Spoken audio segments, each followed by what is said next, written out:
금기를 만든 사람들에게는 당혹스러운 일이지만 금기는 우리의 숨겨진 욕망을 자극한다. 대개 금기는 정치적이거나 성적이거나 아니면 종교적인 것과 깊은 관련을 맺는다. 1980년대 초는 신군부가 권력을 잡고 있던 암울한 시절이었다. 당시 사회 도처에서 권력은 정화라는 차원으로 인간의 다양한 욕망과 감정을 통제하려고 하였다. 이런 시절에는 억압된 금기를 자극하는 영화들이 많이 소개되었고 많은 관객들을 불러 모았다. 자신들의 억압적인 정화운동으로 생긴 반발을 영화를 통해 해소하라는 신군부의 배려였을까? 아마도 정치적 불만을 영화라는 가상 공간에서 섹스로 해소시키려는 문화 전략의 일환이었을 것이다. 어쨌든 당시 에로 영화는 극장가를 거의 장악하다시피 했다. 당시 에로 영화 붐을 상징했던 대표적인 작품들 가운데 하나가 바로 실비아 크리스텔이라는 여배우가 주연으로 나왔던 채털리 부인의 사랑이다. 이 영화는 마마보이였던 D.H. 로렌스의 소설 채털리 부인의 연인을 성적인 코드를 강화시켜 영화한 것이다. 20세기 초의 로렌스의 작품은 음란물이라는 이유로 오랫동안 출판을 금지당했었다. 전쟁으로 하반신 불구가 된 귀족 남편 클리포드 채털리와 그의 매력적인 부인 콘스턴스 채털리가 주인공으로 등장한다. 이미 하반신 불구라는 코드로 작가는 자신의 소설이 성적인 욕망으로 치달을 수 있는 장치를 마련한 셈이다. 사실 로렌스의 소설이 금서가 된 이유는 두 차례에 걸쳐 발생했던 세계대전의 탓도 매우 크다. 전쟁으로 불구가 된 남편을 성적 욕망 때문에 버리고 건강한 남자를 찾아간다는 발상은 그나마 전쟁으로 피폐해진 당시 가부장적 질서에서는 받아들일 수 없었던 것이다. 전쟁으로 부상당한 남편을 버린다는 내용을 어떻게 전쟁의 주된 참여자들이자 사회 기득권자들인 남성들이 수용할 수 있겠는가? 그러니까 콘이라는 애칭으로 불리는 채털리 부인은 남편 클리포드 채털리 경을 배신해서는 안 된다는 것이다. 그것은 부부 사이에 지켜야 될 의무이기에 앞서서 애국의 차원이기도 했던 것이다. 물론 처음에 코니는 측은한 남편과 잘 지내려고 노력했다. 그렇지만 어느 사이엔가 그녀는 남편에게 점점 더 환멸을 느끼게 된다. 작가는 그녀의 환멸을 이렇게 묘사했다. 그녀의 희생, 클리포드에 대한 그녀의 헌신이 무슨 소용이란 말인가? 그녀는 결국 무엇을 위해서 그렇게 애써 봉사하고 있는 것인가? 고작 허영에 찬 한 사람의 차가운 영혼, 따뜻한 인간적 접촉이란 하나도 없고 성공의 암쾌의 여신에게 간절히 몸을 팔고 싶어하는 면에서는 비천한 유대인 못지않게 타락한 그런 영혼을 위한 것에 불과한 것이 아닌가? 이렇게 환멸이 깊어갈수록 코니는 진정한 사랑, 정신적으로나 육체적으로도 통일되어 있는 사랑을 꿈꾸게 된다. 무의식적이나마 그녀는 남편 클리포드의 비뚤어짐이 결국은 그의 성불구에서 비롯된다는 것을 간파했던 것이다. 바로 이럴 때 자신의 집에 고용된 사냥터지기 멜로즈가 코니의 눈에 포착되고 코니는 적극적으로 멜로즈에게 접근한다. 처음에는 남편에 대한 환멸을 잊기 위해서였지만 어느 사이인가 코니는 멜로즈라는 인물을 조금씩 사랑하게 된다. 당황스러운 쪽은 비극적인 부부 틈바구니에 끼어버린 멜로즈라는 인물이다. 자신이 원하지도 않았음에도 귀족주인과 마나님이라는 거대한 고래 싸움에 끼게 된 불쌍한 새우 신세가 되었으니까. 그녀는 오두막이 문간에 앉아서 꿈에 빠져든 채 지금 자신이 놓여있는 특이한 상황도 시간도 완전히 다 잊고 있었다. 채털리 부인이 너무나 아득히 생각에 빠져 있어서 멜로즈는 흘끗 그녀 쪽으로 시선을 돌렸는데 완전히 고요하고 뭔가 기다리는 듯한 표정이 그녀의 얼굴에 떠올라 있는 것을 보았다. 그에게 그것은 기다림의 표정으로 보였다. 그러자 갑자기 그의 허리께 등뼈의 저 밑부리에서 엷은 불꽃이 살짝 피오르면서 혓바닥을 날름거렸다. 그의 영혼은 신음소리를 내었다. 다시금 인간과 가깝게 접촉하는 것은 그에게 있어 거의 죽음이나 마찬가지로 끔찍하게 두렵고 싫은 일이었다. 그는 무엇보다도 어서 그녀가 자리를 떠나 주었으면, 그래서 자기를 혼자 내버려 두었으면 하고 바랐다.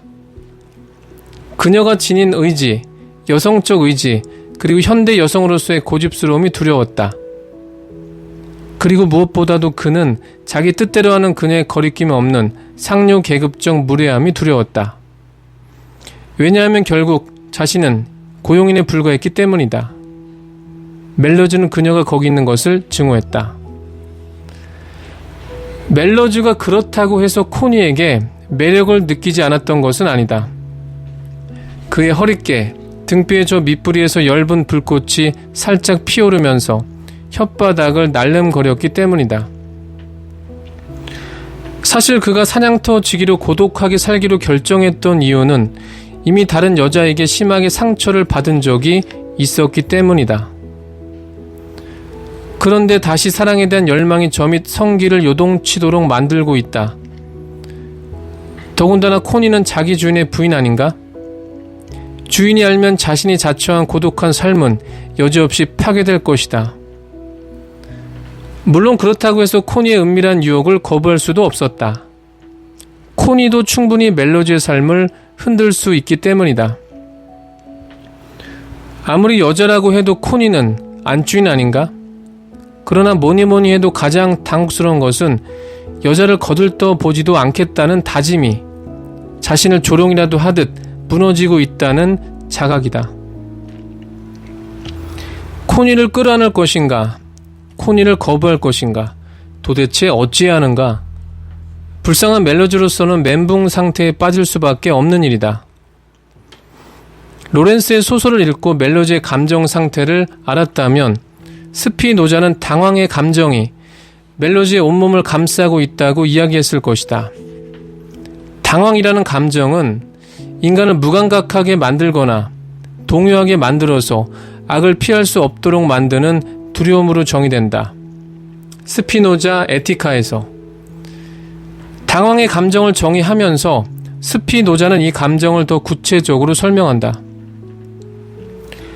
무감각하게 된다는 것은 악을 피하려는 그의 욕망이 경이로움에 의해서 제약된다는 것을 의미하고, 동요하게 된다는 것은 악을 피하려는 욕망이 다른 악을 고려하는 소심함에 의해서 제약된다는 것을 의미한다 라고 말이다. 정말 예상치도 못한 사태에 당황하고 있는 멜로즈의 마음 상태를 정확히 포착하는 설명 아닌가? 여자를 피하겠다는 욕망도 새롭게 꿈틀대는 욕망에 대한 놀라움으로 제약되니 멜로즈는 무감각해지게 된 것이다. 동시에 여자를 피하겠다는 욕망은 여자를 피했을 때 발생하는 악을 고려할 수밖에 없으니 멀레즈는 동요하게 된 것이다. 한마디로 당황은 이러지도 저러지도 못하는 정신 상태, 요즘 말로 멘붕 상태의 감정의 다름 아니다. 그렇지만 당황은 단순히 멘붕 상태에만 그치는 것이 아니라 자신과 상대방, 그리고 미래에 대한 극심한 두려움을 수반하는 감정이다. 채털리 부인의 연인은 멜로즈가 느끼는 이런 당황이 전체 등장인물들을 물들이면서 전개되는 소설이다.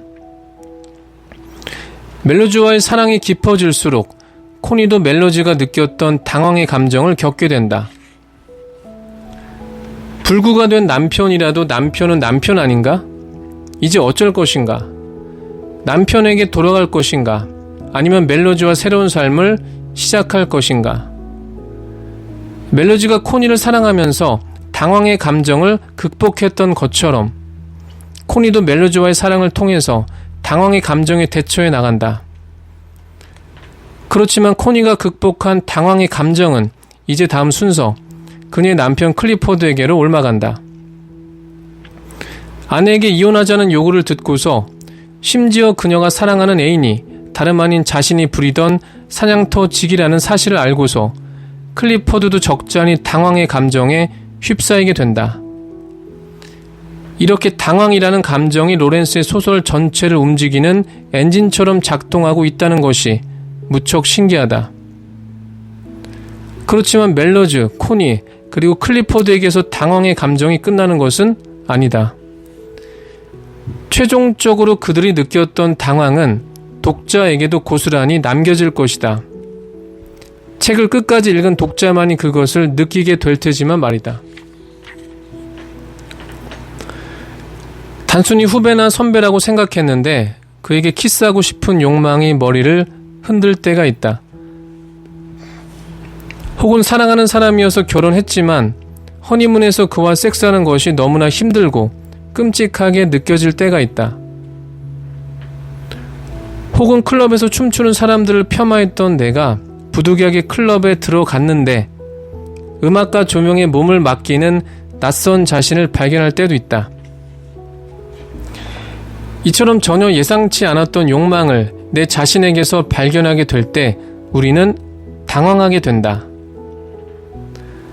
한마디로 나도 내가 누구인지 모르겠다는 느낌, 혹은 나 자신을 믿지 못할 것 같다는 느낌이 바로 당황이라는 감정의 정체다.